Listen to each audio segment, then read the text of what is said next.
ओम नमः शिवाय। अब स्कंद पुराण में आगे की कथा।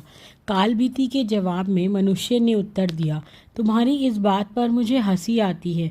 जब सभी में स्वयं भगवान शंकर निवास करते हैं तो किसी के प्रति बुरी बात नहीं कहनी चाहिए, क्योंकि इससे शिवजी की ही निंदा होती है। चलो, यदि शुद्धि का भी विचार किया जाए तो बताओ, इस जल में क्या अपवित्र है? मिट्टी से बनाया गया घड़ा अग्नि में पकाया गया, वे जल से भर दिया गया। इन वस्तुओं में तो कुछ भी अशुद्ध नहीं है। और यदि मेरे संघर्ष से अशुद्धि आ गई है तो जब मैं इस पृथ्वी पर हूँ और आप भी यहाँ क्यों रहते हो? अतः आपकी बात मूर्खों सी जान पड़ती है। इस पर कालभीति ने कहा, यदि सब में शिव ही हैं तो नास्तिक लोग भक्ष्य भोज छोड़कर मिट्टी क्यों नहीं खाते? अतः संसार के लिए जो मर्यादा स्थापित है आप उसका श्रवण करें।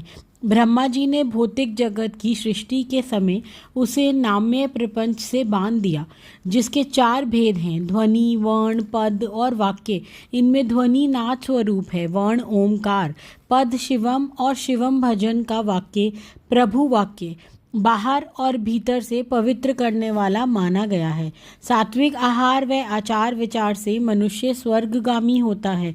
भगवान शिव तो संपूर्ण भूतों में हैं ही, वे ऊंच नीच शुद्ध अशुद्ध सब में विराजमान हैं, किंतु मनुष्य व्रत तपस्या और सदाचार के द्वारा ही स्वर्गलोक में जाता है। अतः बुद्धिमान पुरुष को अपवित्र वस्तु ग्रहण नहीं करनी चाहिए। इसलिए मैं ये जल ग्रहण नहीं करूँगा, फिर चाहे ये कार्य भला हो या बुरा।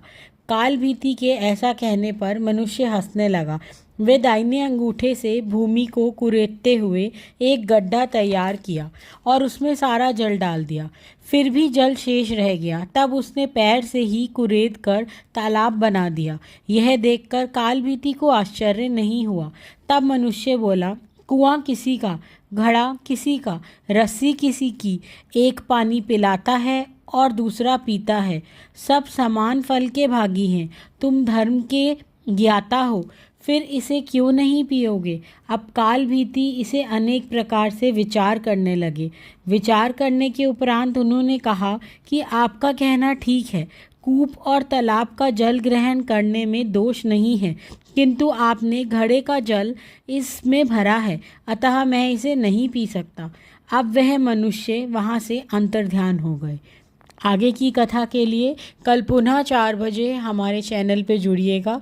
कथा पसंद आ रही हो तो चैनल को सब्सक्राइब करें, कमेंट में हर हर महादेव और ओम नमः शिवाय लिखें। ओम नमः।